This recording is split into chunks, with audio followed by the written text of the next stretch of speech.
Hey folks, hello. I'm just doing my usual standing up and setting up so that I can zoom in and then I will be with everyone. And you can see from the title today that we are doing underdog decks, but this is quite an old tag. I say old, I think it came out this year. I don't know. I feel like it did, but I'm sure someone can let me know. So we're just gonna zoom in just a fraction, because otherwise that's a hell of a lot of screen you can see. Hopefully the lighting's okay. It's becoming more and more challenging by the day. And let me pull the chat up. How is everyone, by the way, today? Hopefully well. And I will stop rocking the camera now too. Hey B, how are you? Alright, I can see chat and I'm ready to go. I wish YouTube had at least via their direct streaming, I wish they had a way that you could set up and be live and see exactly what you were doing before pressing go. So if anyone's ever come to these and thought, well, this is strange and unprepared, I literally can't see what I'm doing until I press the live button. So yeah, it's a bit of a weird one, and I'm always zoomed out more than my camera looks. So yeah. Hey Debbie, welcome. So to get the tag started, I just want to shout out two people. Originally, this tag was created by 𝗪𝗪𝗺, which is the lovely Krista. Many of you will know Krista. She has her own deck, which of course I've forgotten the name of. I'm sorry, Krista. It's a very lovely beige cottage vibe kind of witchy deck with an array of like herbs and animals and other witchy symbolism in it. And then also I want to give a shout out to Rose Honey Ritual, the lovely Meg, who a very long time back when she did this video, I was one of the people she mentioned or tagged in her video, something along those lines, saying jump in with this tag, and I just never got around to it. I also feel like the first time I watched this tag, the concept of underdog was kind of not sinking in. So let me give you Krista's two approaches, because obviously it was her creation, and then I will explain what we're going to do. For Krista, she was saying that these underdog decks were either decks that she had once got rid of and then actually brought back into her collection, or they were decks that perhaps she hadn't thought were for her and that she either might not click with them or they might not be her taste, and then for whatever reason, upon changing her mind first or perhaps getting the deck and then finding out, there was a change basically, and now they are beloved decks. That's the kind of vibe that I got from Krista's video, which I haven't rewatched in full, but went and kind of scraped up and refreshed my knowledge on what she meant, because I know that Meg said she kind of took it in a different route and there was discussion of kind of like underrated decks and stuff. So to cap what I am doing, I don't have any repurchased decks as such. I have one that's kind of, but the rest of the main decks are going to predominantly be a focus of ones that I actually thought about for a very long time, or for a very long time they were on my like don't buy. I didn't like them for whatever reason, perhaps even had some strong feelings about them, and then something changed and I have a very different relationship with those decks. The reason that I decided to jump in on this, other than I've wanted to do these kind of fun things, get back in the flow, be here a bit, connect with the community, and give myself a break from some of the more, how would I describe it? Just like my Patreon offerings and stuff, Obviously I'm creating things for people to engage with, perhaps to learn from, sometimes to try out. So these kind of VRs are pretty relaxing for me as well, so hopefully they're still enjoyable, because I know sometimes they can be pretty deck heavy. I am hoping to get into some less deck heavy collection type videos again in the new year, but you know, for now. But I do think that one of these at least will perhaps be a surprise for you, so I thought that was kind of fun. And also at the end, if I haven't gone on for far too long by that stage, I thought that I would mention some that didn't work out, and I really thought that they would, just as kind of balancers, you know? Not that I feel the need to balance so much, but more so that I think it's kind of a fun concept to flesh it out. Hey Julie, welcome, welcome. I hope that everyone's doing okay. I'm not going to start off with the one that I think is going to be a surprise the most, because that seems like it would be disappointing. And I am sorry if you've heard me mention this about some of the decks, but we'll see. How many do I have? I have 1, 2, interestingly they're predominantly tarot. 1, 2, 3, 4, 5, 6. Let's start with the one that I didn't really... It wasn't so much a rebuy, but technically it is, in that I didn't buy the first copy that I gave away. But I did part with this deck and then get it back at a later date, which is very unusual for me. That's not really a thing that I do. So this is Tarot of Vampires by Ian Daniels. And hopefully I've got the lighting enough that it won't be too shiny. And one of the reasons, predominantly in fairness, that I got rid of this was that I was kindly gifted it by an old friend a long time back now, perhaps I want to say 2017, and it didn't come with the guidebook. So I had a copy of the guidebook. Is it Fool's Dog, or there's a name for an app where you can get a lot of the guidebooks on them. You can purchase them, as well as having the digital version of the tarot deck to use through an app. I don't particularly find those apps very enjoyable for myself. I'm quite a tactile person. I like the you know, the actual tool in hands. But it was handy having the guidebook, and it is a great option for someone who perhaps lost theirs, or I don't know, you want to travel without carrying the guidebook around, but you want the guidebook, or you've lost it, or whatever the reason, you happen to get a deck like I did.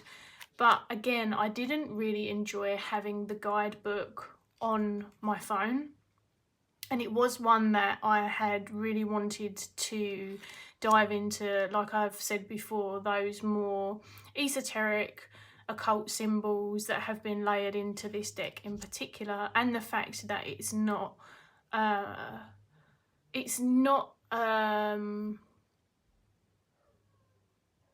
what do I want to say? A lot of people discuss like some thoth elements in this and other things that perhaps I'm a bit less familiar with. So whilst I could read it, and definitely now I could read it without utilising anything and just completely enjoy the deck, at the time I was very heavily studying the 𝗪𝗪𝗪𝗪 after coming from quite an intuitive experience growing up with tarot.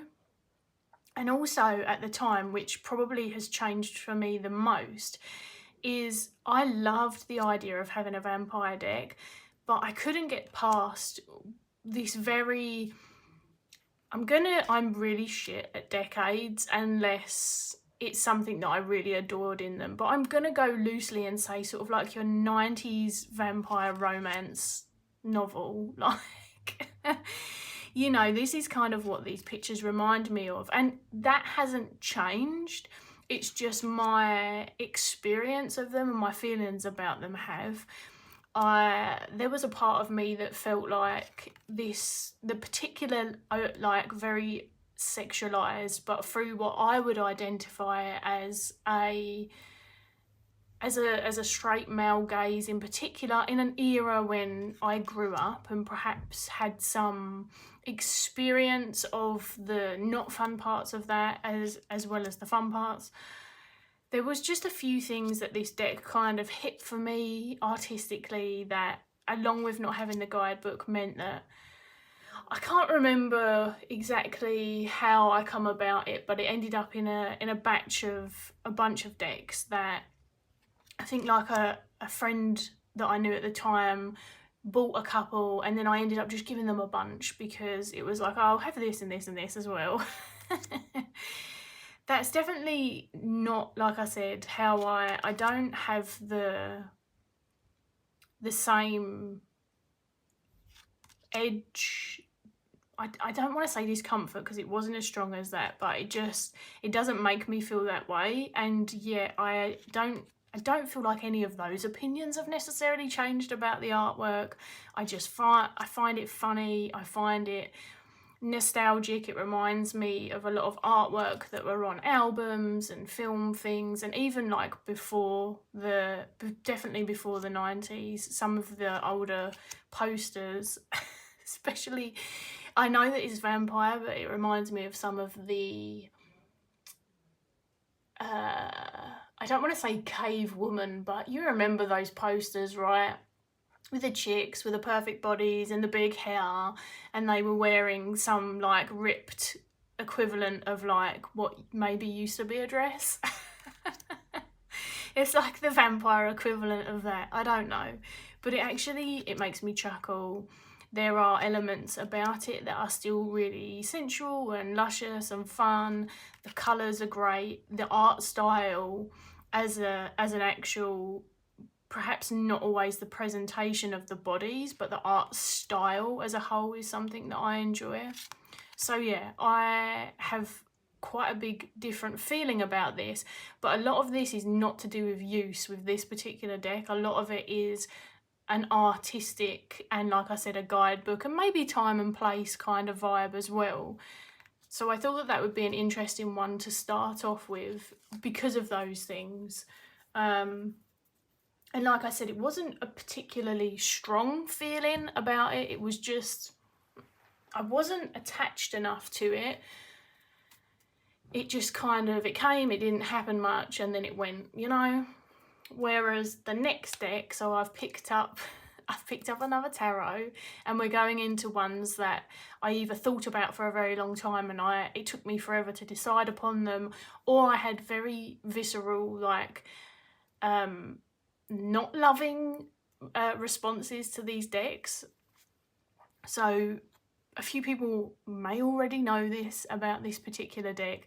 This is the 𝗪𝗏𝗄 tarot. This is the 2nd edition. So I never have had the 1st edition, and to be honest, I'm not mad about it. I didn't particularly love the Hierophant, and I like things that are weird and obscure, and I even like things that kind of creep me out sometimes.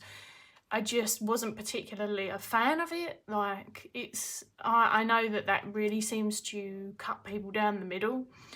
That wasn't the reason I didn't get the deck. I'm just saying, like, a few reasons why I didn't mind having the 2nd edition in particular, which a very sweet friend of mine sold it to me just for the price of postage because they simply preferred their 1st edition. And I hear that from most people who had the 1st edition for such a long time. I really like the borders on the 1st edition, although either way doesn't bother me in this particular case. But that larger glossy cardstock it's not my fave. There are definitely some redraws in here that I prefer. In the older one, I prefer the older one's 3 of Swords. But coming to the reason why I didn't get this for so long is because I hated it. They say the line between love and hate, is a thin one, and in this case it must have been so, because at some stage I traversed that line very unexpectedly, and it was a deck that I had seen and seen and seen and seen, and understandably so. There's a lot of things about it that I could recognise even then, the time it took to create it, the energy that went into it, the story weaving, all of the freaking layers. It's impressive in its creation, but I hated the artwork. Not the art style again, it's just, it wasn't doing anything for me. It didn't feel cohesive. It was too people-y at the time for me. I'm trying to think of it, just, yeah, everything. It was really weird. It just completely, every time I saw it visually, was like, nah, no, too much colour, too much this, too much that. Too much is basically where I landed on it. And I just wasn't interested. I had quite a few friends that were very fond of it and would often talk about the power and the gravity of using it and their experiences with it, but I don't tend to be one who's swayed by that. And like I said, I had a very strong like no for this visually, and just had absolutely no interest in it. And then I think about a year perhaps before I got this, and I want to say over 4 years of looking at it and being like a firm no, several of my friends were, again, using it, posting about it online, because it's not just hearing about it, it was the seeing the visuals. And all of a sudden I started to feel really enticed by them. I think my deck tastes were kind of expanding into a new realm. My practice was shaping in a new way. I really liked the shamanic, isn't quite the word I want, but there's something around that realm that this was giving, I suppose. I loved the diversity of the representation and the obscurity of some of the layers as well. It does make me feel like this could be both otherworldly and dreamscapey, and yet there's something about it that feels familiar enough to be rooted in the everyday. It really has this paradoxical crossover between those two things. I appreciate the fact that there wasn't this separation either between the male nudity, the female nudity, and the very non-binary and the very shared representations. Like, that was very, it feels very fluid throughout the deck. It doesn't feel forced. It feels like the world that I live in. It feels like, and then it doesn't, like I said, because of that dreamy aspect. I do like decks that are quite centered into the figures if I've got people-y decks, and then I also really enjoy landscape ones, and this kind of hits both of those. So I ended up, I think it was about, like I said, about a year, I was really looking at this one and starting to think like, oh, my brain's broken, because apparently now I'm really in love with the artwork, and I didn't want to commit, so I sat on it for the longest time. And the new one come out and I was like, ah, cardstock I like. And then I still sat on it, and I just need to take my jumper off, I'm very warm. I was actually pretty, I want to say defiant as much as you can about something that's just a fun purchase. Okay, it's a tool and it's more than fun, but you get what I mean, like, it's not a necessity purchase. So it wasn't like I was being defiant in a harmful way, but I just, wasn't sold. And it just so happened that I had kind of expressed my interest in it to a few people and was trying to get hold of a copy secondhand. And that's when my friend reached out to me and said, hey, it's not really doing it for me. I don't feel like I need 2 copies. I happily send it to you. If you pay for postage, you can have it. And I was like, awesome. And many people might have heard me say this part before. I got it and I looked at it, and it sat on my altar for anything from like several months to perhaps it may have been up to 6, but again, sometime between 3 and 6 months. It just sat there, just chilling out on my altar whilst I used other stuff, which is very unusual for me. If it's out, then the idea is it's meant to be in rotation. And then I started pulling, I think, dailies, if my memory's serving correctly. And I had, in fact, we've gone past the card, annoyingly. I should have stopped. I don't really work with Hecate, although perhaps this is to my own detriment. But I had oh, come on. It's okay, I'm still talking so you can listen. I had a very intense 2 dream encounters at a time when I was really trying to focus on working with 𝗺cie. And I can't remember what came first. No, in fact, I'm going to say I'm almost certain that it was my dream. I had this really weird dream. I remember telling some friends about it, where I was with my brother, and we were trying to get, there was 2 of them, so I may have mixed them up, but I'm just going to tell you the one that I think I can remember the most. It was like this cat, and we love cats, we're a big cat family, but it was being weird and aggressive, and I feel like I was like, I can't remember if I was trying to get it out of a bin or something. It was really strange. And then as I pulled it out, it morphed into a freaking huge, either a crow or a raven. Like, my dream wasn't focused enough for me to identify it, other than to say it was huge. So I suppose in that sense it was much more raven-sized.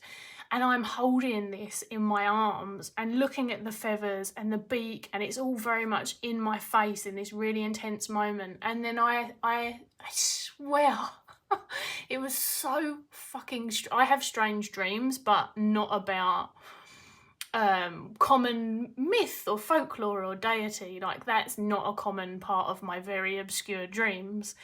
And I don't know whether I was partially already waking up or something, and I heard Hecate whispered in my ear. But when I say whispered, it was like really softly spoken, but freaking loud. And it woke me up with quite a shock, actually. And then I can't remember how long after it was, but I had another dream. And I remember it was one of the, if not the first cards that I pulled out of this deck, was the Queen of Swords, which there's a lot of Odin layers to this as well. And Odin is someone who I now work with. I wasn't at the time, but it was just one of those very freaking synchronistic. I had been getting into death work in a much bigger way. You know, some people around me had particularly inspired me. If anyone remembers Brandy of, I can't remember if Brandy's still called 𝗫𝗁𝗁𝗁 or not. I can't remember. But it was a time during all these synchronicities, and I pulled it from this, and I was like, okay. This is gonna be a intense experience if this deck keeps reading like this. And honestly, it does keep reading like it. It's one of my decks I like to call goosebumpy. There is a lot of powerful experiences I've had with a lot of decks, and it also depends what I'm doing, if I'm working with spirit, if I'm focused on just the soul of my practice, whether it's a general, you know, all of those nuances. But this one is a big standout there, and it's continued to be really enjoyable, and it's a fun one in terms of diving into the book occasionally, because it's such an interesting book with a unique array of information in terms of like where things are pulled from the world that's somewhat diverse as well, and some of it really doesn't compel me in terms of the book stuff. especially perhaps some of the more religious links, not because I'm anti-religion entirely, but some of it just doesn't compel me. It's not something that I study or have interest in, or that always influences what I do, but I still find it really interesting to read about. So yeah, it's just been a really great one, and I suppose a very big surprise, but a great example of how those things change over time. Sometimes I am the first to say I'm very slow. Like, occasionally I get new decks and it's the brand new one out that everyone's getting at the time, but I would say a far greater part of my collection tends to be things coming in that other people have had for a while. I'm just a lot slower about my getting to these things, and also when, like I said, when something just changes for me. And you could definitely argue, like, at postage cost, this wasn't a big risk, but it certainly was a big payoff. Yeah, I could talk about this one for a really long time, so I'm not going to, because we've probably already been here for a while. Let's have a look. 25 minutes and she's done 2 decks. Hello to everyone jumping in. Hello, trio of witches. Hello, I want to say 𝗪𝗂𝗧, but I've probably butchered that. You're catching up the live with 2 speed. You have the first and the second edition of the 𝗪𝗂𝗯𝘀𝗶𝘁. Do you have a favourite? I don't know why I ask, because my assumption is going to be that it's going to be the first one, but perhaps you'll be one of the exceptions to the rules. Well, not rules, you know what I mean. Let's put that on the floor. I need to have a little bit of my water. Hello to everyone else who is hanging out here as well, by the by. I can't actually see how many of you there are today, and I feel like normally I can, so not that it matters. Okay, so we're 25 minutes in. Perhaps we should get into the one that's gonna be a little bit more of a surprise, I hope. Some people will have heard me talk about this, but it wasn't in a big way. They were kind of throwaway comments a long time ago. I still haven't reviewed this deck, even though it's one of my favourites. And I definitely haven't spoken to it properly, I suppose.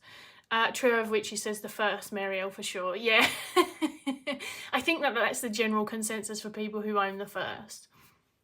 I do like the black borders of the first. I'm quite into black borders in particular, I have to say, but I don't mind borders as long as they're I quite like them when they're uniform. I'm not as much a fan of when they go off all in different colours. Bit more fussy about that. So we're getting the second edition out of this, although we're not talking about the second edition, we're talking about the first. But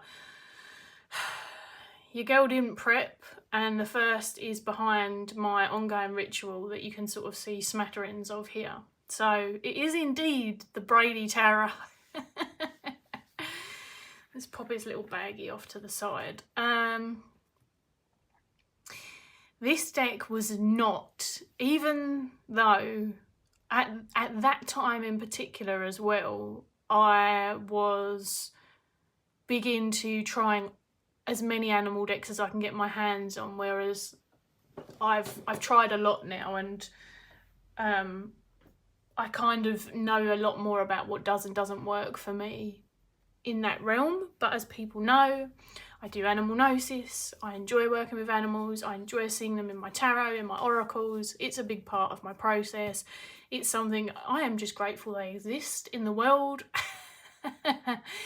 And yeah, oh, the first edition of this, Trio Witches, is definitely my favourite.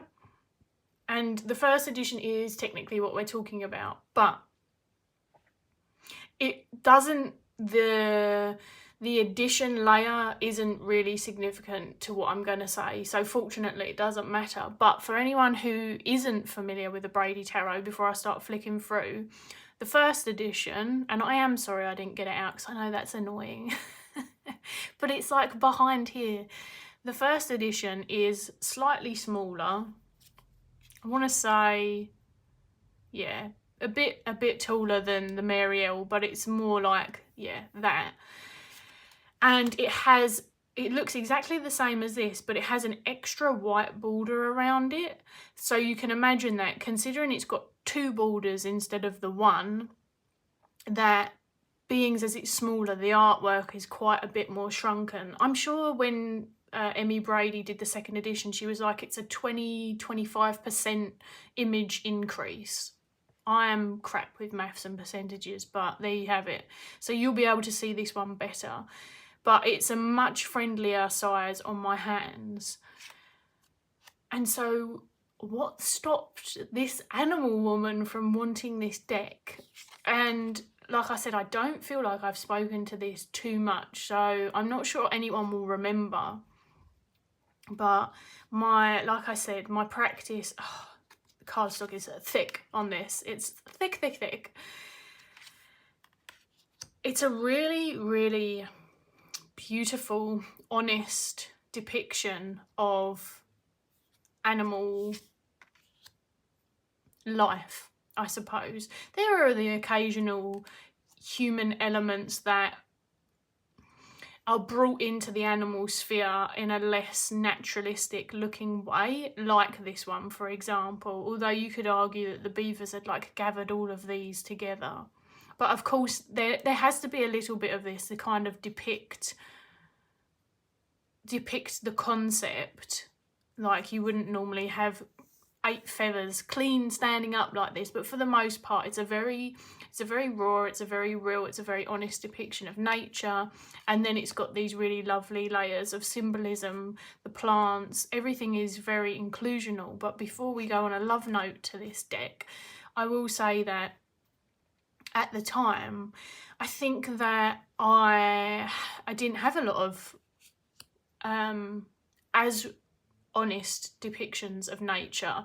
The closest deck that I ever had to being far more diversified in what we were seeing was the Animal Totem Tarot, which is another deck that I've often recommended over the years. And what I mean by this is that a lot of animal decks in tarot land, there's a lot more of a fantasy element to them. And it's not necessarily that the animals are even all standing up, being really anthropomorphic. It's that there isn't... I love that this opossum is playing dead. Here we go. Here's a really, really great depiction of scarcity and some of the realities that go on in the same way as in human life in the animal world. Also, there's a really heavy element of, and I'm going to keep this one out actually, this is perhaps another example. Neither of these are the ones that particularly made it a no for me originally, but this one, they're having quite an aggressive fight.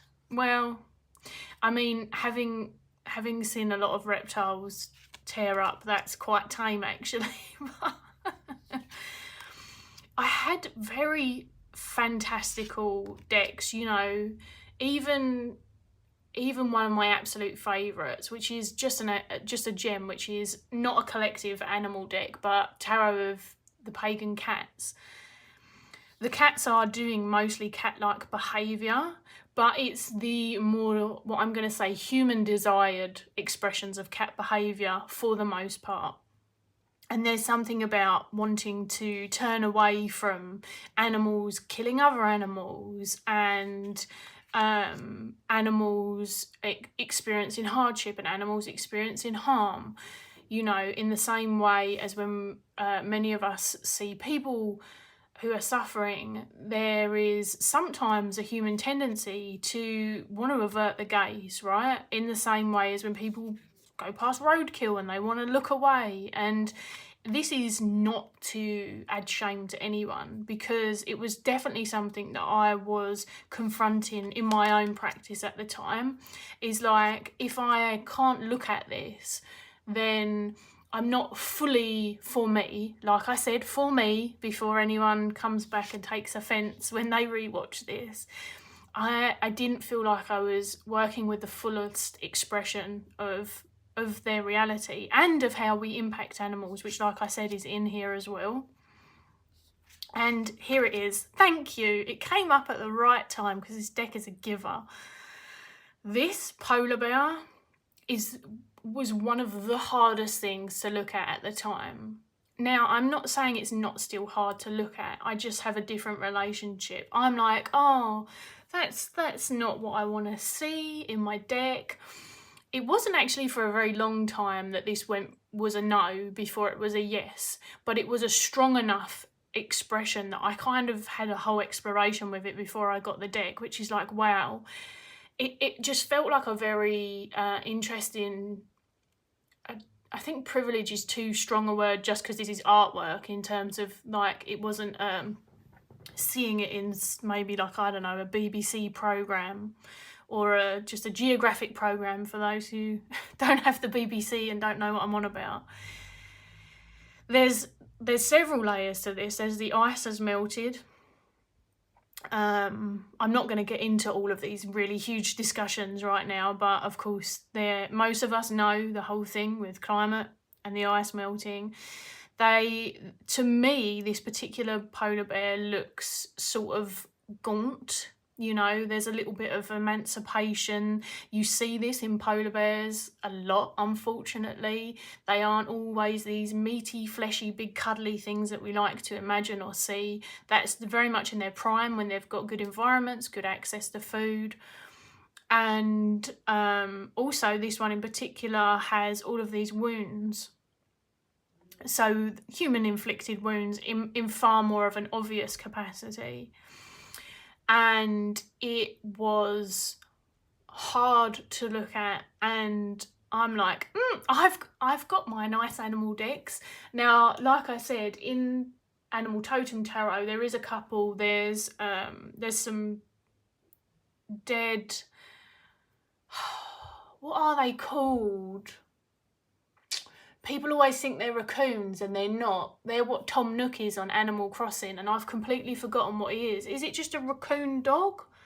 Crap, what's the name of them? It looks like them anyway over raccoons, but whatever it is, because I can't remember. There's a bunch of those slung over someone's hunting van in one of the pictures, and there's an impaled pigeon.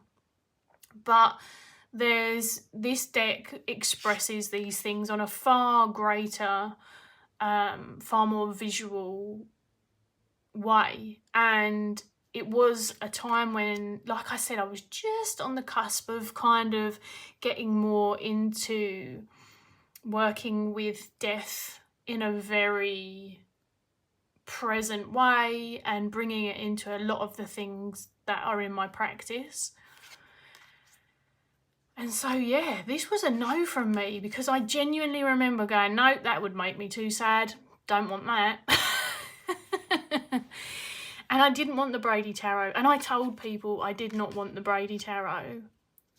So if you wasn't around at that time, and I wouldn't have like announced it, so it's probably more like close friends that will have remembered me saying that in particular. Like, no, I love animal decks, but, you know, there was a monetary element as well. The first edition, whilst it was a present from my partner, it's, you know, my partner and I, we share everything. So in terms of, it's like, I still knew how much it was going to cost. It was... If I ask for something from him, like for my birthday or whatever, it is of course still a gift, but it's I would never ask anyone else for something that was at this price anyway, but it was the most that I have ever allowed us to participate paying for a deck. And between that and this very strong initial reaction I had to it, I was just like, no, not happening. And then I remember sitting with that for a while, because no one had said really anything to me about that. In fact, a lot of people had agreed with me. And I'm not saying if you feel like that, that's a problem. We can feel different about things, it's fine. But for me, like I said, as someone who has been moving roadkill off of roads since I was little, it was something that I was taught to do when I was little, out of respect for the animal, and also out of respect for the existing animals that are going to then eat that, or they're going to mourn, and they're going to then potentially get run over. So from a very young age, I was dealing with roadkill, and it's really interesting. Like, it was like I could have that, but not this. It was like that was my it point, if that makes sense. And I really wanted to challenge that. And whilst I was thinking about it, a friend of mine at the time had got theirs, like I said, their first edition, and it's such a cute card. And they were just, I think, very infatuated with it and very surprised that I was like, no. And as we were talking about it, I was like, well, it's not a no on the artwork. The artwork's clearly stunning. It's not a no on the quality. It's not a no on the book. What is the no about? And I really got into it. And that's kind of when I had this, I think it was quite a pivotal time for me in terms of my practice, and one of those big shaping points. You know how our practice like always evolves, at least a lot of the time, not in a way where we're always having to do self-development. It's just, it tends to be in that ebb and flow of evolution. I'm gonna sneeze. Did I make it go away? Oops. There we go. Excuse me. But it was one of those more pivotal points. One of those moments that I can go back to and go, this is a point where my practice changed. This is a point where I was doing things a very different way to what I'm doing them now, and to what I engage with now, and yeah, just what I feel, what I believe, my values, what makes my practice rich. Actually, a lot of what existed before has come through with that. There's just a lot more that's been added into it. So that was quite like a growth point as well, I suppose. I'm just going to pick up some comments. Hi, tarot is magic. Peekaboo Rose says, images like that polar bear are really hard for me. So animal decks that have similar images are the ones you tend to stay away from. I just know myself and acknowledge I'm way too sensitive, which is a really, really fair point, which is why I hope that people can hear this, definitely for it being a me thing, you know, because there are definitely ways in which I have sensitivities in tarot, which I do have decks that have those sensitivities in them. For a great example of that is this is a very chatty tag, I know, but hey ho, it's me. The Pregnant Empress is a particularly difficult card for me in many faceted ways, but as someone who is infertile and has like had massive fertility struggles, but I definitely, whilst I've got decks that have that in it, I'm really not looking to like add loads to that. So I don't want to shame anyone. There are things we choose to have our sensitivities about, and that we choose to be okay with that, or perhaps there just really isn't anything that we can do with it at that time. And then on the other occasions like this, there are ones where we take a different approach. Brady Tarot is totally infused with death in almost every card. Do you feel almost every card? I would definitely say it's a very fair percentage for me, but it's interesting because when I look at the cards, see, I feel the same as you, Trio of Witches. I feel like the general theme and energy is infused in the deck. When I look at the images, I feel like it's a little bit less present than I always imagine it to be. But of course, again, that's like different for each of us, right? Marlena loves a chatty one, which is also awesome. Congratulations on your first ever live the other day, by the way, Marlena. Go you. Did you enjoy it? Because I've only seen a bit of it so far, but you looked very much in your element and comfortable, so inquiring minds want to know. Hello, Kelly Bear. Hey. Your evolution with decks like the 𝗺𝗁𝗺 also makes a lot of sense given that your practice is my gosh, why can't I speak? Is heavily influenced. Why can't I say that? Julie's trying to say that I infuse animal gnosis and animal workings into all that I do, so it makes sense. I just can't read her freaking sentence for some reason. So yeah. Can you believe, I'm genuinely curious, can you believe that I genuinely was like, no, I'm not getting that deck? Can you? It's such a real expression. And another point I will probably not come across, I bet I've gone past it, but I don't think the 𝗺𝗁𝗺 Tarot shies away from anything in the animal world. The devil is... I can't remember if the book says that he's already sexually aroused or something's going on to do that. I think he is already. But yeah, there's peen in that card, people. So it does the whole kit and caboodle. And it shows the cycles of just the animal world, and like I said, has really hints to the impacts that human has on them. And there is definitely reverence as well, especially from I want to say like the regional point that this is speaking to, because it's not my region, of course, and therefore some of the cultural influences that are tied within that, which are spoken to in what feels like a very respectful way in the book.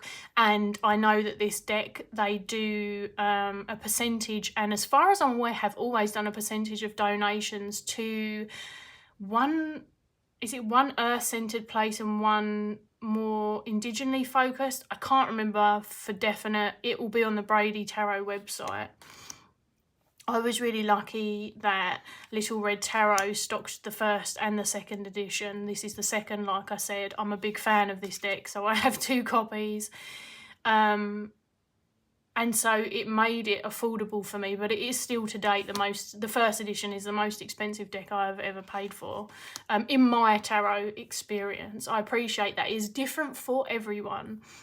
And if people get really, really curious about these things. So I think, oh, here's the devil. Hey, hey, hey. Just talking about you, my friend. I think it was around, I want to say, was it £75, but then there was postage, so I think it was about £82, I want to say. And I'm more sharing that because there's going to be someone who asks otherwise, and honestly, if you want to know, then no, I'm not going to judge you.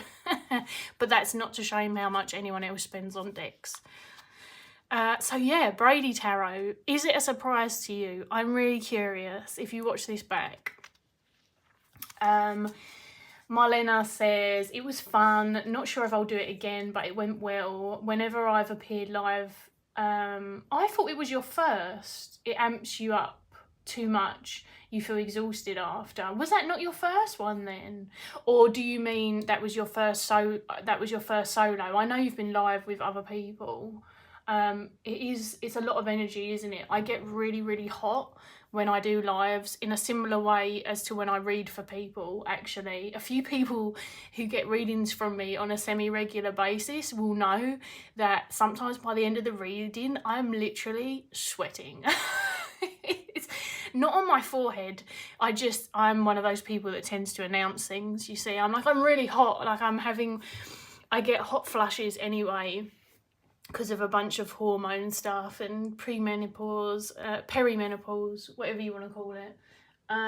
So it's kind of a thing in my sphere, but there's something about doing lives and reading for people live that seems to bring that out. So yeah, I can understand. And Julie and Kelly are both agreeing and saying, like, you know, solo lives take a lot of energy. Kelly, they make hyper and worn out afterwards, for sure. getting hot is legit. I always end up in just a tank top by the end of my videos. Exactly. I'm fortunate enough that most of the time people can't see me. Like, obviously, if you get a reading from me, then you can see me. But for these, you can't. So, yeah. And peri pores. So let's go for the one oracle that's in here. I think Kelly Bear has this oracle. Now, in fairness to this, one of the reasons, and hopefully you can kind of get the theme about why these are underdog decks. I know I haven't like repeated what the tag is very much, but if you're here then you know. It's because these decks aren't just ones that I hadn't planned on getting for whatever reason. Or the one, like I said, that I got back.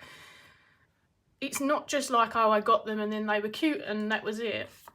It's actually that they kind of excelled into significant experiences and significant places in my practice and my workings and my collection. So I think that's what makes them so quintessentially an underdog for me, is that it's quite layered. They're not just, oh well, I got it, it was fun for a bit and now I'm bored of it again. They have retained something about them that particularly surprised me as someone who generally takes a while, like I said, to get most decks, tends to not have very many surprises because I tend to watch the walkthroughs and stuff. And as time's gone on and I know a lot more about my tastes and what I do and don't use and stuff, like I said, I'm very slow and I'm very heavily in private critique to really kind of challenge myself into perhaps coming across less decks that then I part with. I still part ways with decks. It's not like something that I want to be too good for or that that doesn't happen. Like, it's just a nice, slow, conscious way to go about it for me.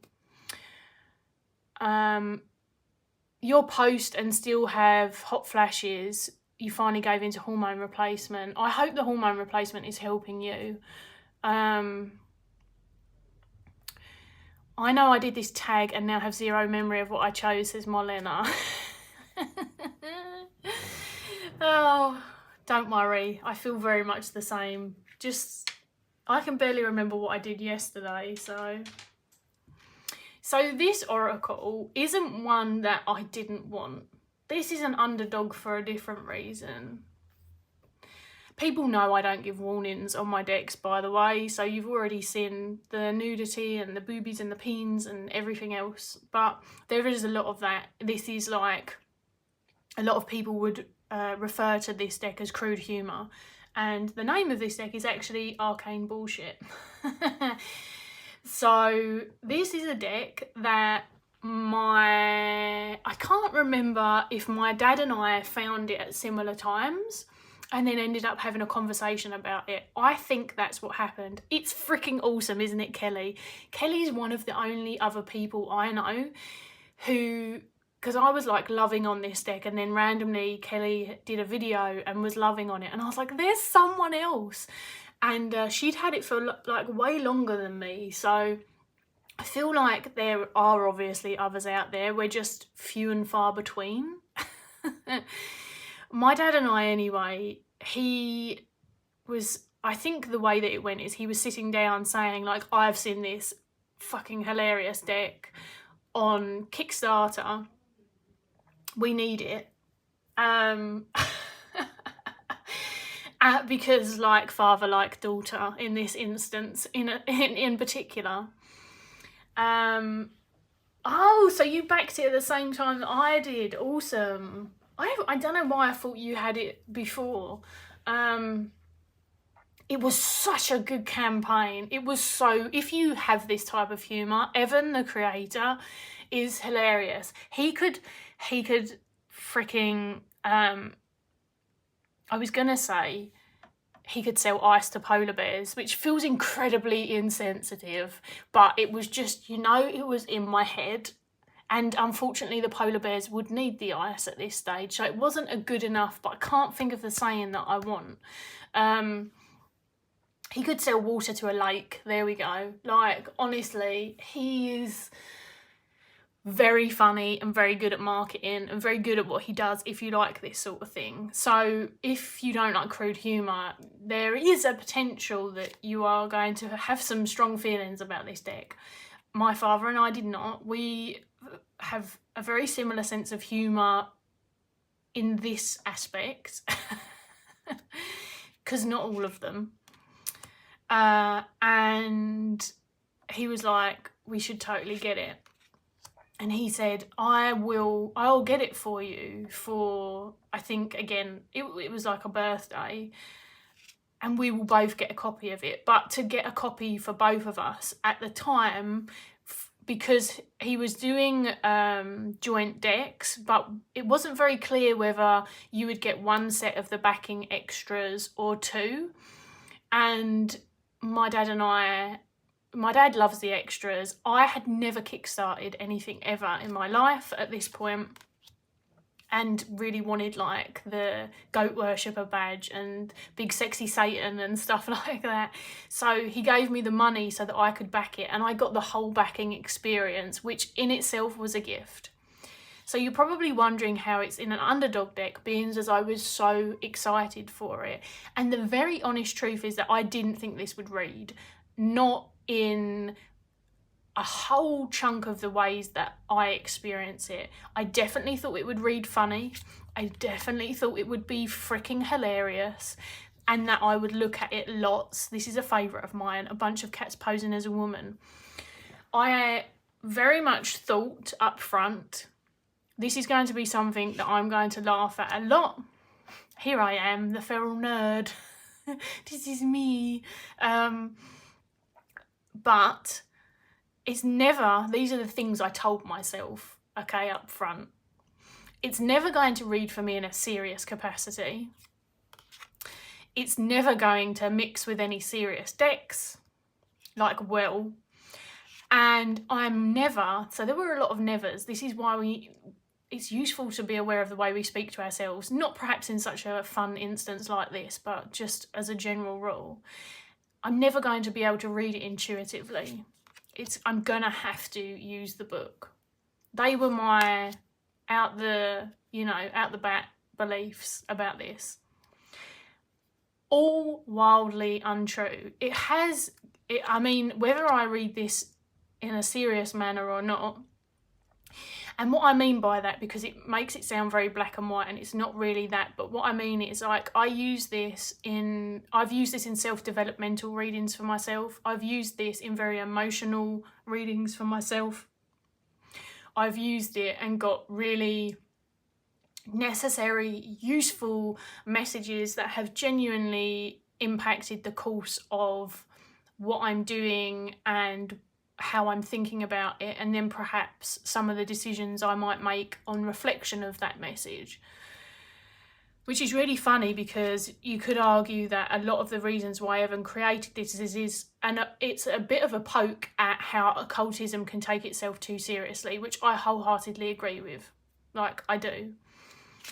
So I don't know if he even has any feelings about the other way of using this. I'm sure he just literally couldn't care less, but I don't know. Here's big sexy Satan. Hey, hey, hey. I actually love to use this with my 𝗵𝘁𝗍 tarot, which is the one that, yes, this deck was a bit of a jab at occult edgelord, says Kelly, which, I mean, maybe I should start using it again and do some fun readings with it, because I feel like some of those people could use it at the moment again. Look, I love these two together. There's something about the artwork in both as well. Like, the 𝗵𝘁𝗍 tarot is lino cut. I don't believe this is lino cut, but stylistically, sort of, they seem similar, do they not? I really love these two together. This was not a conscious thing either. I just remembered. Future not found. Error 404. This is really intuitive for me. And it's I think one of the things it does is it brings out my, and I know people have feelings about this as well, like when I say I've got a dark sense of humour. Even friends of mine were talking about people who say they've got dark senses of humour the other day, but I have. It's, although what they were saying wasn't relevant to me, if that makes sense. But if you don't know me, saying I've got a dark sense of humour is quite broad. But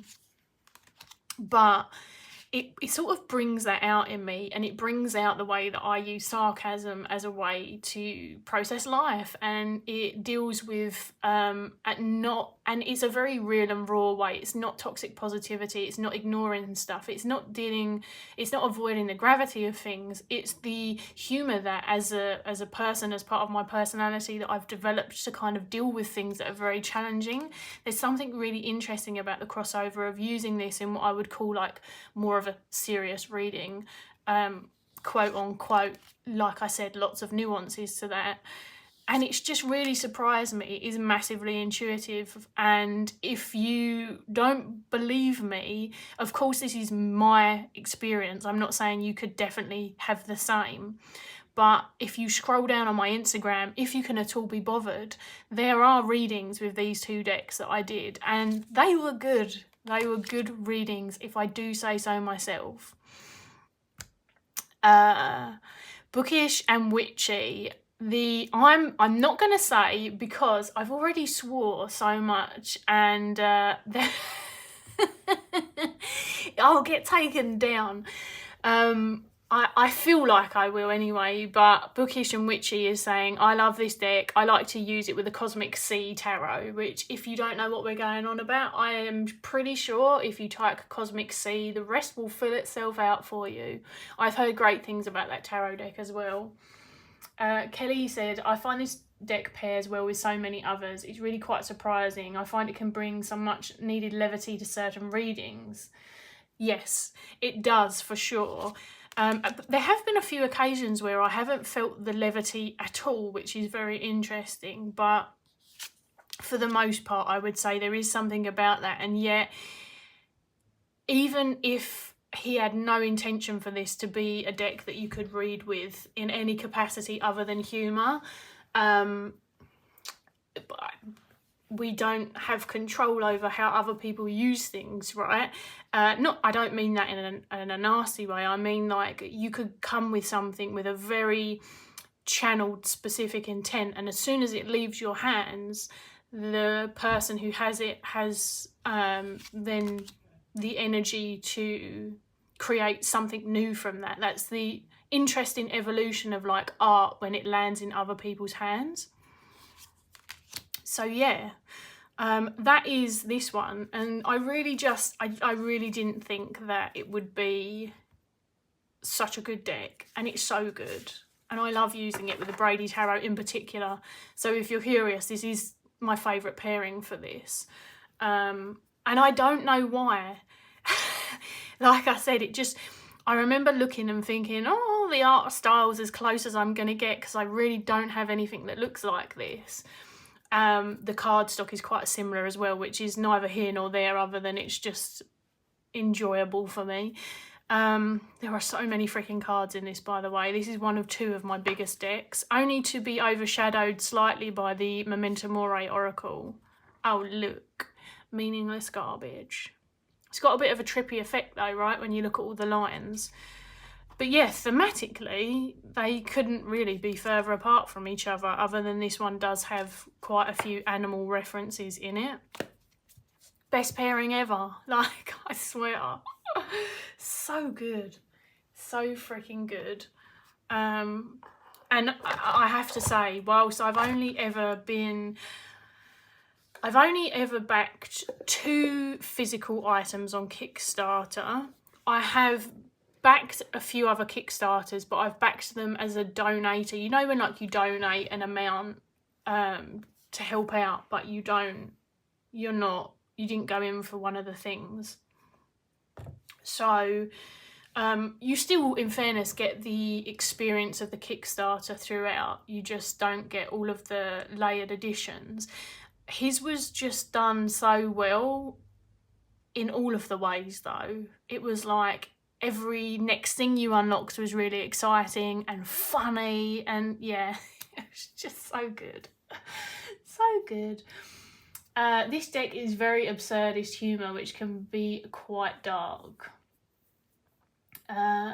You recently got it thanks to Dawn, and it had taken a light-hearted and humorous approach to your practice. Right, okay, it definitely has the capacity for both, doesn't it? I didn't know that you just got this. That's interesting. Is this the one you mean anyway? Or are you talking about the Cosmic Sea? Because maybe you're talking about that. Now, how long have we been on live? My back is twinging a little bit, so okay. I don't really want to go over the 1.5 hour mark. We've done about 1 hour and 5 minutes. I think that I can get most of the rest in.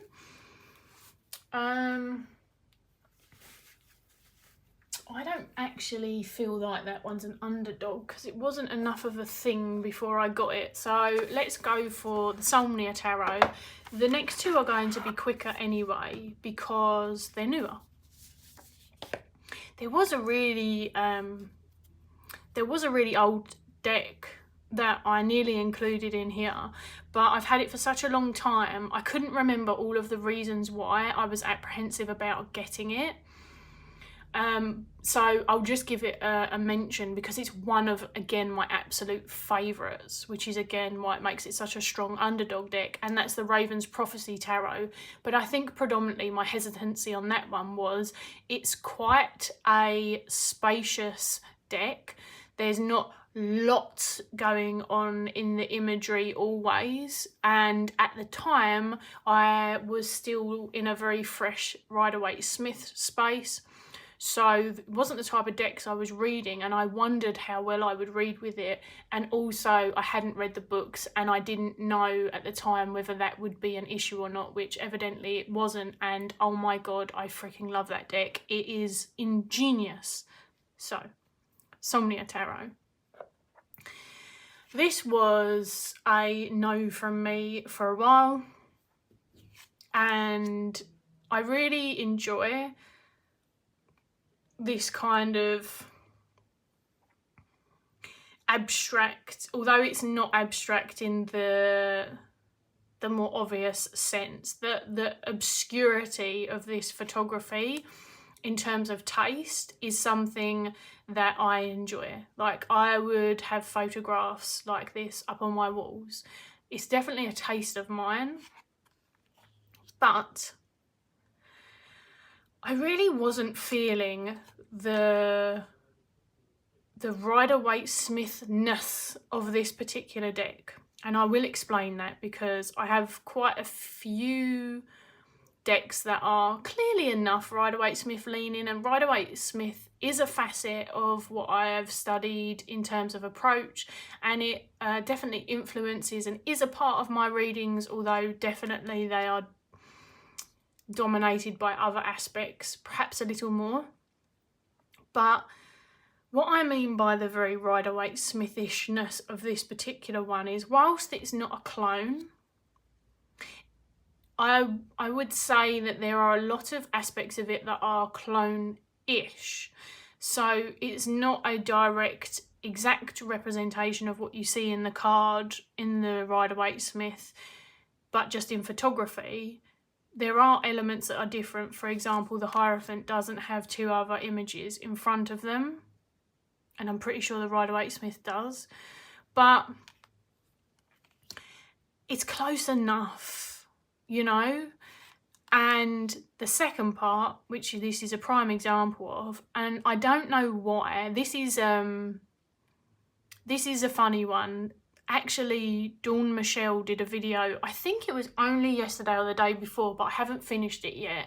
I've only watched a part of it. I'm a bit chaotic at the moment with what I'm like, I'm here, there and everywhere.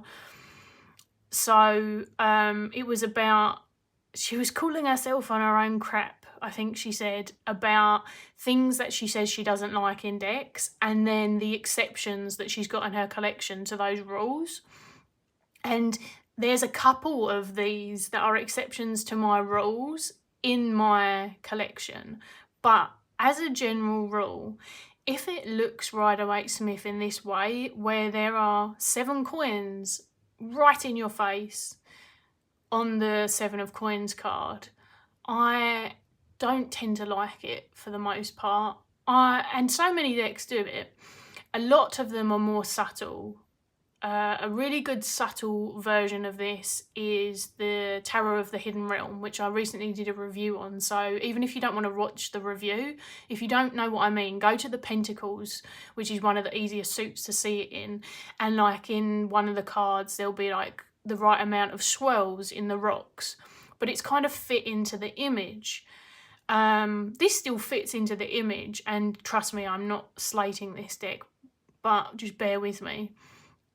But it's not and it's easier to see with the Pentacles in particular sometimes.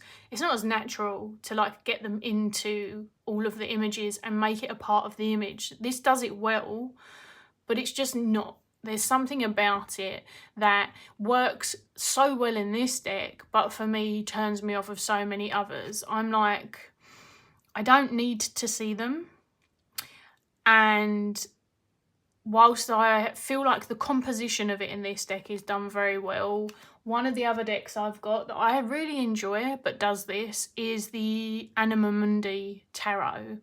And I feel like that the composition on that is less enjoyable, and I just want to rub the pentacles or the swords or whatever it is off of the image. Like, I don't need them there.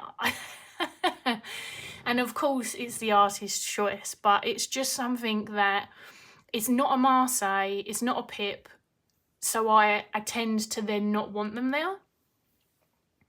I'm a fussy fucker, what can I say? So I tend away from it. But this is one of my exceptions to the rule. Like I said, I do think the composition on this is very, very clever. So it was mostly those things. And coming back to the 𝗨𝗿𝗺 of it all,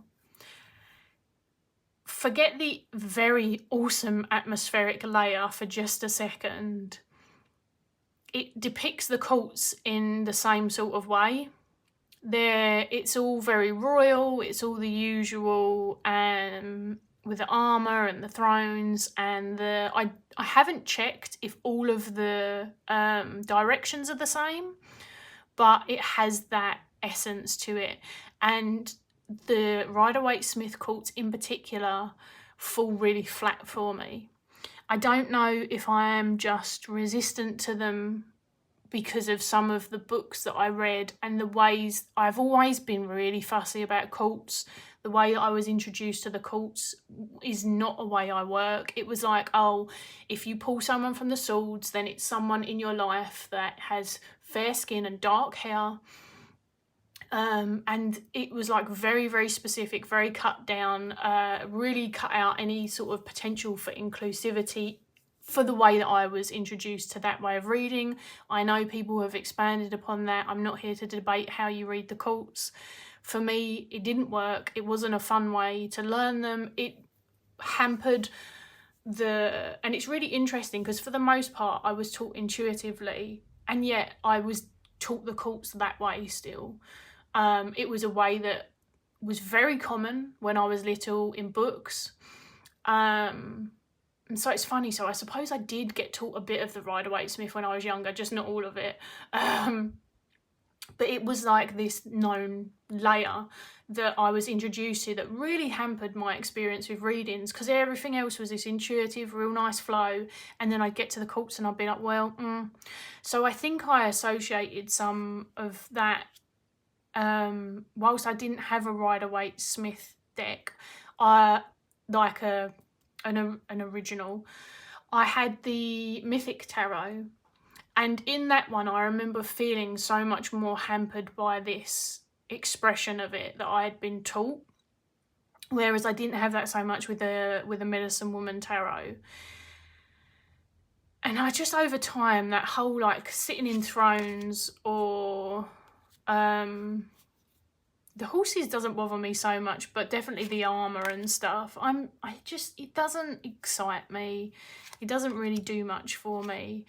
And it was like I said, the coins, the in particular the pentacle suit, that I just wasn't feeling very drawn to. Although again, it's so clever, it's so pretty. And anyway, to cut this story much shorter, I was curious based on the style of photography still, and the reason that the creator made this, the inspiration behind it. And my partner and I were up in the city, and one of the esoteric shops that we were in, witchy shops, whatever, it had a copy out to use. So I thought I would have a go at it, because I knew that the cardstock was slightly larger than my hands prefer as well. And that's how you can tell if I really like a deck, because the Brady Tarot 2nd edition is too big for my hands. This is still too big for my hands. It's only a little bit bigger, but it's just enough so, like than a traditional deck, that I still have to shuffle it long ways instead of sideways. And it's just not comfortable for my hands. But when I was shuffling through and pulling myself cards, oof, it really just hit well. And I find that the imagery was far more evocative for me in real life than it was when I was seeing it through a screen. So in a very unlike me fashion, and again, a lot of these seem to centre around my birthdays, which is funny, I ignored my whole entire wish list that I'd had for my birthday for however long, because I've always got a wish list, right? I keep things on it for a really long time actually, so that I can feel very committed before it's like something I might ask for on a birthday. So my wish list is like years old and has loads of stuff on it I'll never own.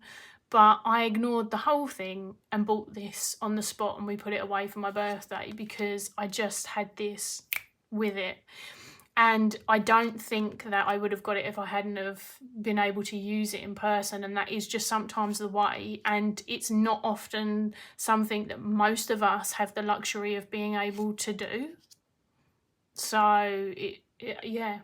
It's an indie deck, so again, it's one of those ones, like, to me it was too much money to risk it, and it was a no-go. This is my favourite card, by the way. 𝗤𝗄𝗃. I find the 𝗫𝗍 Tarot beautiful, but there's a but I cannot put my finger on. That's exactly how I felt. It really is, so I completely understand. Hi Kendra, welcome, welcome. My hands are so tiny, I wish all tarot were the size of playing cards, or an option to buy a size. I can totally relate. I think I like them, for me, a little bit larger than tarot size, but than playing card size, sorry, but not much. Like the Medicine Woman Tarot, if anyone has it, I can just grab my box, is smaller just slightly than your traditional tarot cards. I think it's just a bit shorter. This for me is the perfect size. Look, I have very, very small hands, which is unusual for my height, but nevertheless, it is my truth. Yeah, very small hands, and they, with all of the chronic pain, get sore very quickly, so I am there with you. I like, yes, the Fournier decks, they're more, they have the longer height, but they're very skinny, aren't they? Like, I don't have it anymore, but I used to have the Tarot del Fuego, and that was that size, and it was just sumptuous. So yes, this is the 𝗫𝗍. I've had this since August, although I didn't start using it until sometime, perhaps end of September even. Oh my god, I love it so much. It's probably one of the most Rider-Waite-Smith decks that I love. I love it. It's so good. It's really hit like a spot for me. It's tickled my fancies. Yes. And then the other one that I've spoken about quite a bit recently, so I'm just going to chuck it in there on the quick, because before I go, I wanted to mention a few that had sort of gone the opposite way, just for funsies, although I think I've mentioned some of those as well. It's tickled my pickle, yes. It definitely has. The other one, which is actually another oracle, so I'd forgotten that there was 2 oracles, is the Weavers, which I only recently got. This Weaver is scratched. I'm sorry. I don't know if I did that or not, but either way. And this was a no from me for a very, very long time, because it turns out this deck came out in 2016, I think it was, I read in the end, and I definitely had seen a copy of it by 2017. You're so glad I've got the Weavers now. Me too. So I'm still working with the first one I ever pulled. That's what my working's for. You've maybe seen on Instagram, but I'm working with the Dissolving Woman, Solitude, which is my first Weaver experience. So it is pretty fresh still, but I did not think this would work for me because I'm a bit fussy, as we've come to establish, but one of the things that normally I would detest, and yet it doesn't bother me in this deck, it turns out, is the different, what's the word for it? Like ratios, basically, of the art. And it's because it was exist in art pieces and an exhibit and then maybe a course or like a process that the creator Carolyn went through, and then it got made into a deck. So as not to take out the art, they're all in different, like some of them are all this size and ratio, some of them are zoomed in and like this, some of them are more square. It just doesn't bother me in the deck in the slightest. Not just because I don't pull more than one, at least so far, but like I said, I've had this like a month and a half. It's new, but it's there's definitely something about, I love the artwork so much it doesn't matter. The cardstock's really nice and bendy, by the way. It's like a lovely tactile experience, which makes shuffling these giant ass cards so much easier. But there's that, and there's also the fact that it uses black space. If it used white space, I don't think that I would have enjoyed that at all. And it's just an artistic preference. That's literally it. It's just me. Like I said, I like black borders as well. It doesn't feel as stark to me, and it doesn't highlight the edges so much, even though in some of them they are very clearly, you know, separate from the rest of this border. I also didn't think I would be able to read with it in a way where I got anything other than what the guidebook gave me. And I don't know why I decided that, but in fairness to me, I decided it in like 2017. And then just didn't change my mind for ages. It wasn't even on my agenda. I just looked at it, I knew what it was, I heard all of these fantastic experiences that people were having with it for a very long time, and I was like, that's really cool. It's not for me. And then, like I said, one of the things with this one, and why I'll keep it concise because I don't want to repeat myself, is that I get a lot from 𝗪𝗪 Estes, Women Who Run With Wolves. I like the archetypal invitations, I like the energetic invitations, I like the magical invitations, I like the layer of folklore and reality and all that's woven into those, just the fabric of those stories. And I use it for bibliomancy a lot, which my Patreons will hear about. They haven't already, actually. It comes out tomorrow if you're on my Coven tier. But spoiler alert, and for those who aren't on there, that is one of my absolute favourite books for bibliomancy in the entire world, and I use bibliomancy with my cards. I use it in my divination practice. I use it in my craft for ritual stuff as well, and I really wanted a deck that gave me a similar essence, not the same, because it would take her creating a deck for it to be the same. But if anyone knows that book and they have like a close relationship with it, they will perhaps understand the array of energetic layers that I'm on about for it to then become embodied in a deck. And this, I feel, is the closest to that. And it was just one of those, in the same way as like the 𝗪𝗂𝗧, it was like, no, no, no, no, ooh. And we're talking about years. We're not talking about months. We are talking about absolute years of just feeling one way about it and then slowly changing. And trust me when I say it's not just that I was worn down by seeing the imagery a lot, because one of the things that I've witnessed about social media expressions of our practices, because they're really only facets of that, remember, they're not the entirety of them, and they're not always the fullest expressions.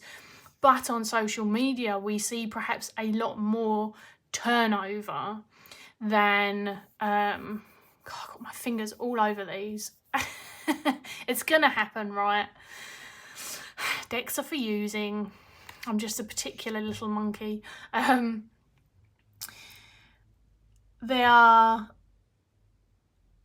completely blew my train of thought. Oh, that's what I was saying. So the turnover of decks that I see it becomes faster over time. People do go back to their golden oldies, as it were, but it wasn't like I was overexposed to these and then just wore down and fell in love with them. It was very much just, there was all of a sudden like an invitation opens up, like, this makes sense to my practice now. This has something to offer within where I am at.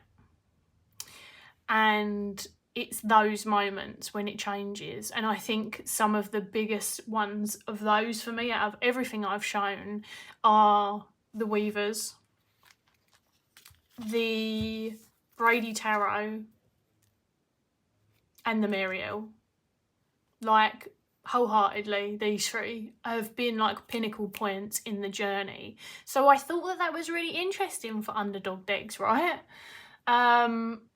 I don't know. Let me know what you think. No one still said whether they were surprised that I mentioned the Brady Tarot or not. So perhaps you're not and it's just me, but it surprises me that it was a no before it was a yes.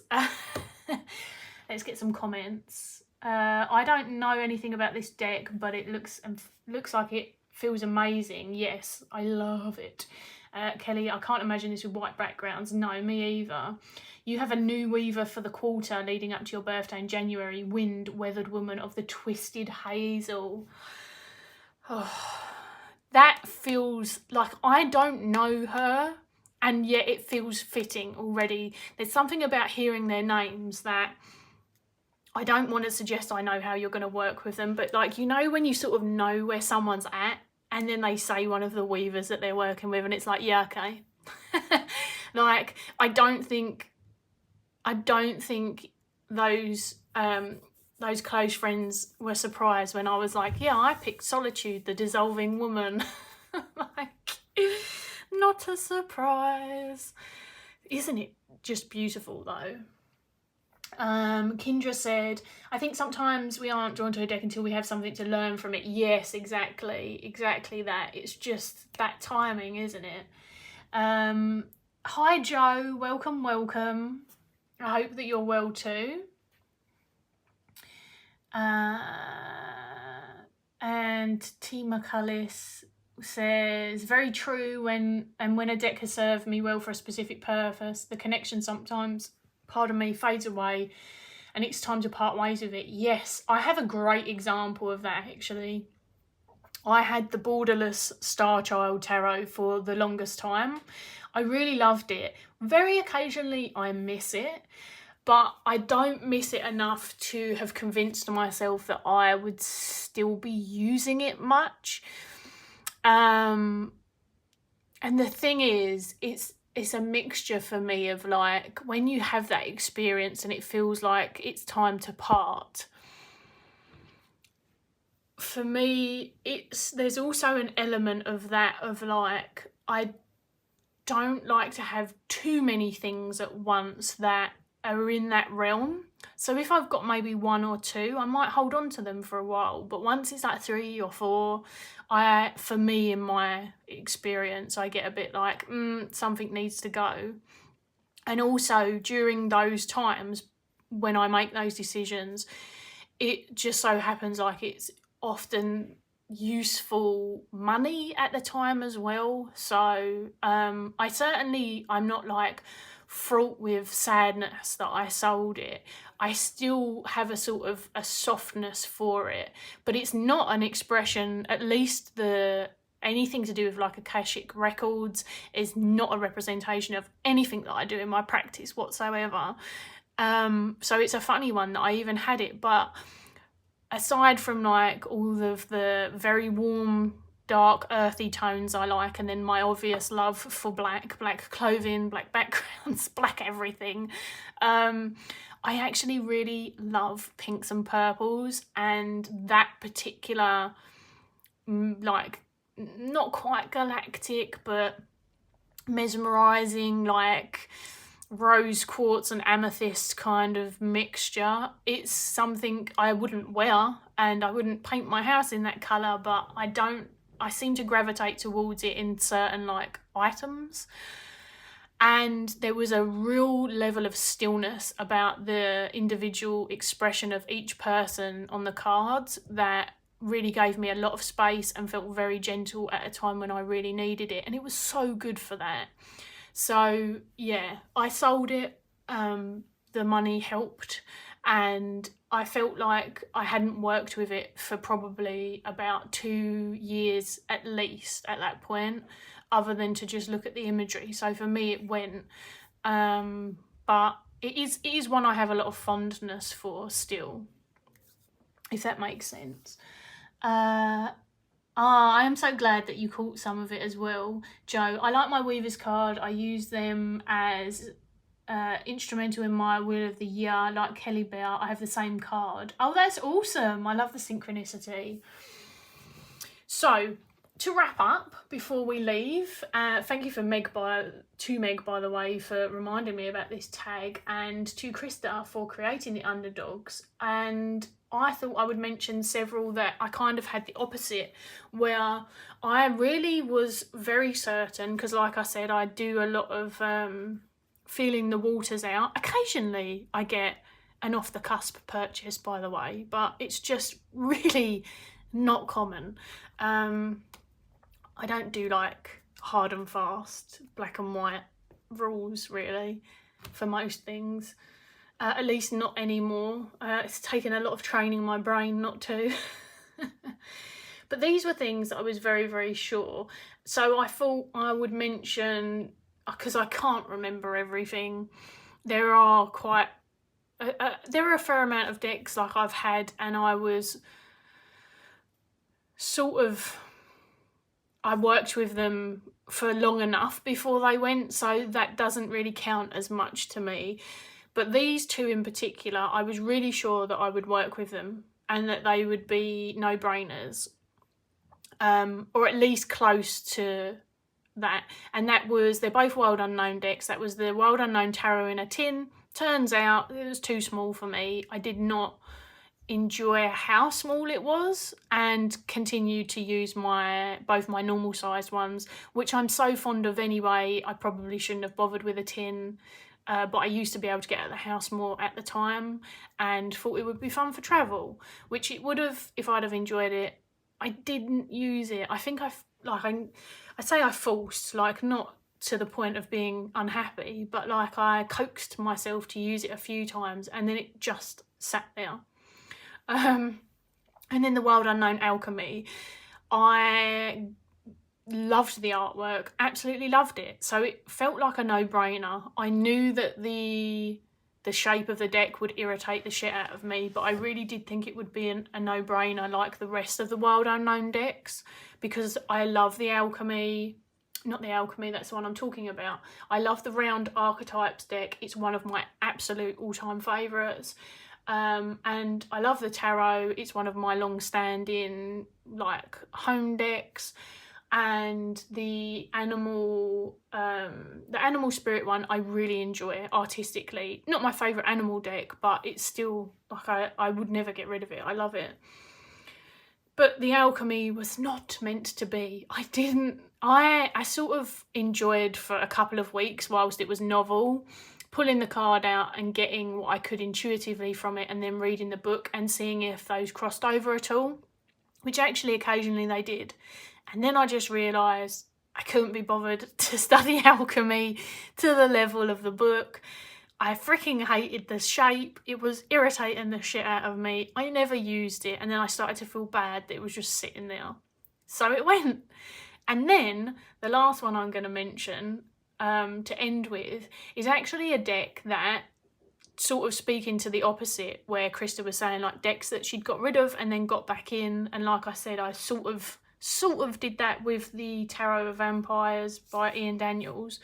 One that I got rid of, and perhaps one of the only ones that I've ever been tempted. I haven't got it back in my collection, and I don't actually have plans because it's not top of what I would be prioritising deck-wise.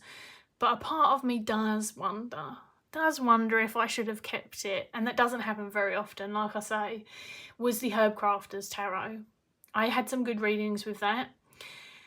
I felt underqualified is a really weird way to come at it, especially because it had a very good guidebook, which is why I'm like, I shouldn't have got rid of it, but I did. I will. Life happens. But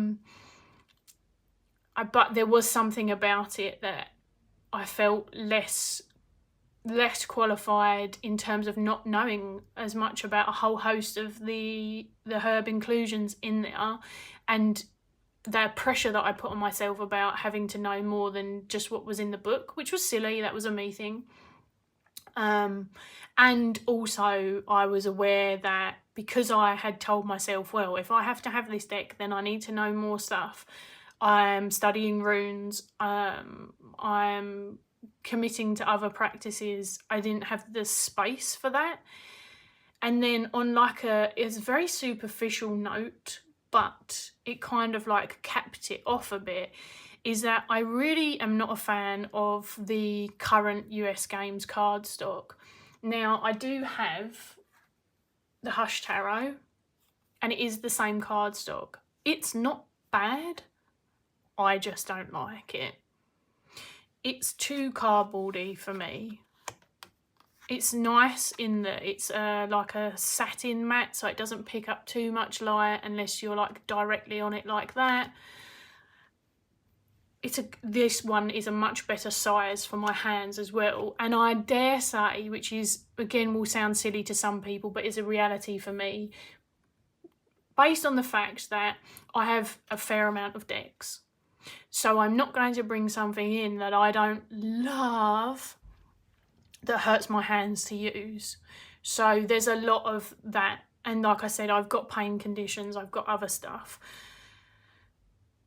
I think that because this is 𝗪𝗪𝗪𝗪, it's not done it as much, but it has done it a little bit.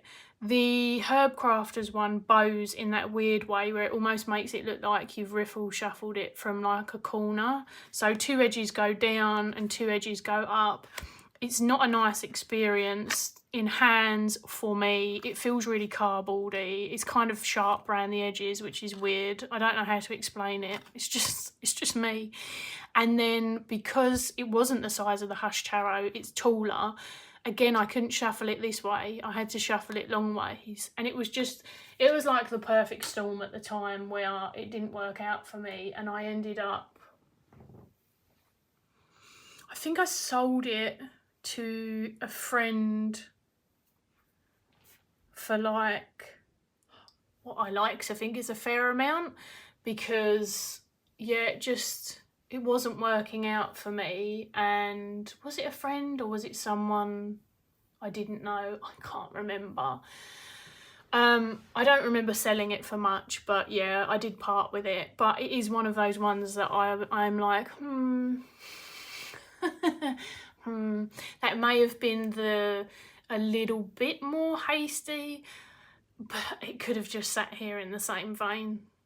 So yeah, I thought it would be fun to add that in along with my underdogs. Like I said, just as a switch it up. Yeah, it's not sharp in that way, Kindra, although if it was, I would totally sand the edges. So I do get what you mean. And US Games would probably be mortified. They won't watch this, but if they ever did, because they'd be like, what are you doing about our stock? But it's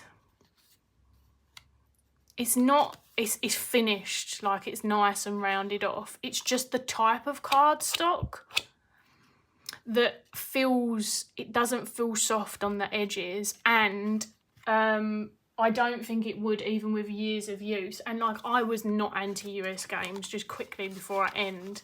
The Medicine Woman is a US Games deck, and I've had this copy I've had since...